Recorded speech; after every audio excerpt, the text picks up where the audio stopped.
Congress party అంటేనే ఏవగింపు లేకపోతే కోపము ప్రదర్శించి ఆత్మ బలిదానం చేసుకొని అవయవ మార్పిడికి పాల్పడి ఈరోజు బీజేపీని గెలిపించారు.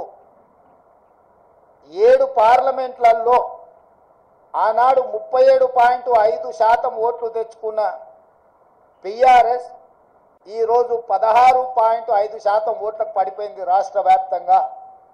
అంటే దాదాపుగా 22% ఓట్లు బీఆర్ఎస్ ఓట్లు బీజేపీకి బదిలీ చేసిండ్రు. 2023 శాసనసభ ఎన్నికలలో బీజేపీకి 13% ఓట్లు వచ్చినాయి. ఈ పార్లమెంట్ ఎన్నికల్లో 35.5% ఓట్లు వచ్చినాయి. సరిగ్గా బీజేపీ ఓట్లు 22.5% పెరిగితే బీఆర్ఎస్ ఓట్లు 37.5% నుంచి 16.5%కి పడిపోయినాయి అని అంటే సరిగ్గా 21% 22% ఓట్లు బీఆర్ఎస్ వాళ్ళు బీజేపీకి బదిలీ చేసిండ్రు. తద్వారా 8 పార్లమెంటులల్లా బీజేపీ గెలిచింది. 8 పార్లమెంట్లల్లా బీఆర్ఎస్ డిపాజిట్లు గల్లంతైనాయి. ఒక్క మెదకులో ఓడిపోయిన దాంట్లో మాత్రమే వాళ్ళకి డిపాజిట్ వచ్చింది. బీజేపీ గెలిచిన 8 సీట్లల్లా 7 సీట్లు బీఆర్ఎస్ తన ఉనికిని తన డిపాజిట్లను కోల్పోవడం ద్వారా బీజేపీని గెలిపించింది. ఈరోజు పోతూ పోతూ చస్తూ ఇవాళ బీజేపీని గెలిపించే ప్రయత్నం ఈ రాష్ట్రంలో బీఆర్ఎస్ చేసింది. చంద్రశేఖరరావు, హరీష్, కేటీఆర్ చేసిండ్రు. మొన్న జరిగిన శాసనసభ ఎన్నికల్లో 39 ఎమ్మెల్యే స్థానాలలో బీఆర్ఎస్ గెలవడం జరిగింది. ఈ ఎన్నికల్లో 119లో కేవలం 3 సీట్లలోనే మెజారిటీ వచ్చింది బీఆర్ఎస్. అది సిరిసిల్ల, సిద్దిపేట, గజ్వేల్. అంటే ఈ రాష్ట్రంలో బీఆర్ఎస్ నాయకుల యొక్క ఆత్మగౌరవాన్ని, బీఆర్ఎస్ యొక్క శాసనసభ్యుల ఆత్మగౌరవాన్ని బీజేపీకి కేసీఆర్, కేటీఆర్, హరీష్ రావు తాకట్టు పెట్టిండ్రు. పూర్తిగా ఓట్ల బదలాయింపు, పూర్తిగా ఎన్నికల ఫలితాలను బీజేపీకి అనుకూలంగా మార్చి ఈరోజు కేసీఆర్ కుటుంబము రాజకీయ అరాచకానికి పాల్పడ్డారు. ఇది తెలంగాణ సమాజం అంతా గమనించాలి.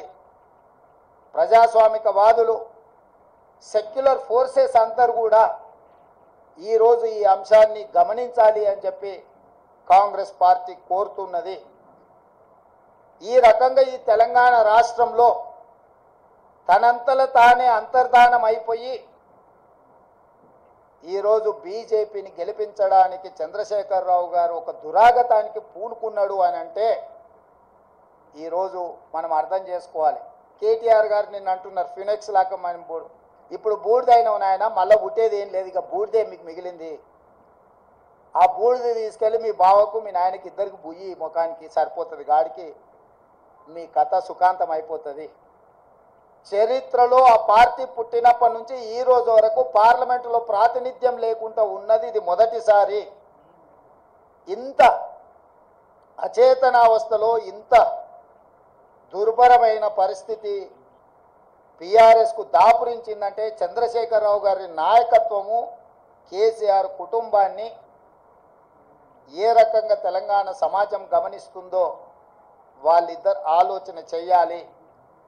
అందుకే ఈ 6 నెలల్లో మా పార్టీ మీద, మా ప్రభుత్వం మీద, మా నాయకత్వం మీద, మా నాయకుల మీద, ఢిల్లీలో ఉండే అధిష్టానం మీద వాళ్ళు ఎన్నో రకాల ఆరోపణలు చేశారు. ఈ ఆరోపణల నేపథ్యంలో బీఆర్ఎస్కు ఒక గుండు సున్నా ఇచ్చారు తెలంగాణ ప్రజలు.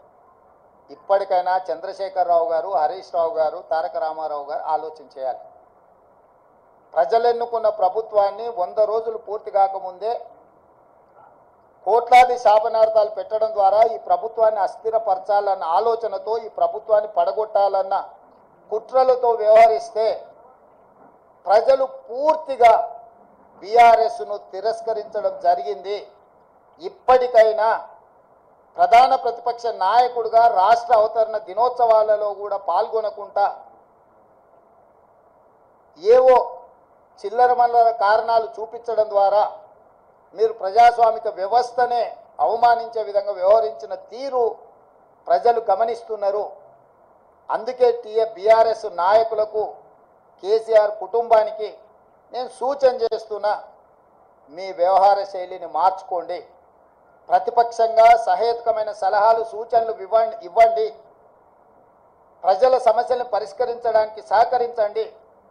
మీ కుటుంబ స్వార్థం కోసమో మీ పార్టీ మనుగడ కోసమో లేకపోతే మీరు అక్రమంగా సంపాదించుకున్న ఆస్తులను కాపాడుకోవడానికో మీరు చేస్తున్న ప్రయత్నాలు ప్రజలు గమనిస్తున్నారు. కాబట్టి దయచేసి చంద్రశేఖరరావు గారు ప్రధాన ప్రతిపక్ష నాయకుడిగా మీ బాధ్యతను నిర్వహించండి. హరీష్ రావు గారు, మీరు ఆత్మహత్య చేసుకోవడం ద్వారా కాంగ్రెస్ పార్టీని ఓడించినామని మీరు అనుకుంటున్నారేమో. మీరు ఆత్మాహుతి దళాలుగా మారి కాంగ్రెస్ పార్టీని దెబ్బతీయాలన్న ఆలోచన ఏదైతే చేస్తుండ్రో ఇది చివరికి మీ ఉనికి మీ మనుగడ ఈ రాష్ట్రంలో ఈ దేశంలో లేకుండా చట్టసభలలో లేకుండా కనుమరుగైపోతారు, కాలగర్భంలో కలిసిపోతారు. ఇట్లాంటి కుట్రలను కుతంత్రాలను తెలంగాణ సమాజం గమనిస్తుంది.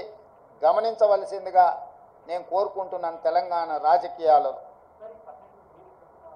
అదేవిధంగా కేంద్ర రాజకీయాల దగ్గరికి వస్తేనే కేంద్రంలో 2014లో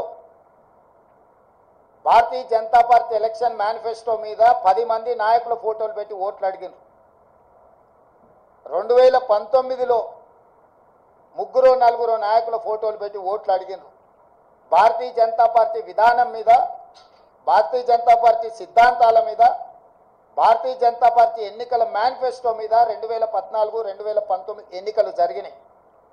ఒకసారి 2014లో 273 సీట్లు వచ్చినాయి, 2019లో 303 సీట్లు వచ్చినాయి. అంటే సంపూర్ణమైన మెజారిటీ భారతీయ జనతా పార్టీకి ఆనాడు దేశ ప్రజలు ఇవ్వడం జరిగింది. 2024 పార్లమెంట్ ఎన్నికల్లో పార్టీని పక్కన పెట్టిండ్రు, సమిష్టి నాయకత్వాన్ని పక్కన పెట్టిండ్రు. మోడీ గ్యారంటీ అని చెప్పి ఏక వ్యక్తి నాయకత్వంలో ఒకే ఒక వ్యక్తి, అది మోడీ గ్యారంటీ అని చెప్పి ప్రజల దగ్గరికి వెళ్ళారు. మోడీ గ్యారంటీ మీదనే మొత్తం ఎన్డీఏ కూటమి యొక్క ఎన్నికల ప్రచార సరళిని నడిపించిండ్రు.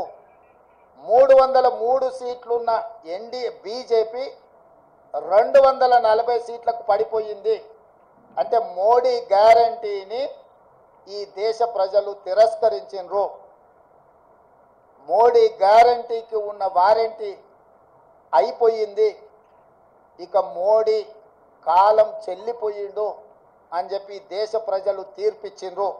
దానికి సంబంధించి ఈ ఎన్నికల్లో బీజేపీకి ఎన్డీఏకు 42.9% ఓట్లు వస్తే ఇండియా కూటమికి 41.1% ఓట్లు వచ్చినాయి. దాదాపుగా సరి సమానంగా ఓట్ల శాతం వచ్చింది. సీట్లు కూడా దాదాపుగా పోటీ పడే విధంగా రావడం జరిగింది. జాతీయ రాజకీయాలలో నా విశ్లేషణ, నా డిమాండ్ ఒక్కటే. మోడీ గ్యారంటీ మీద ఎన్నికలకు వెళ్ళిన భారతీయ జనతా పార్టీ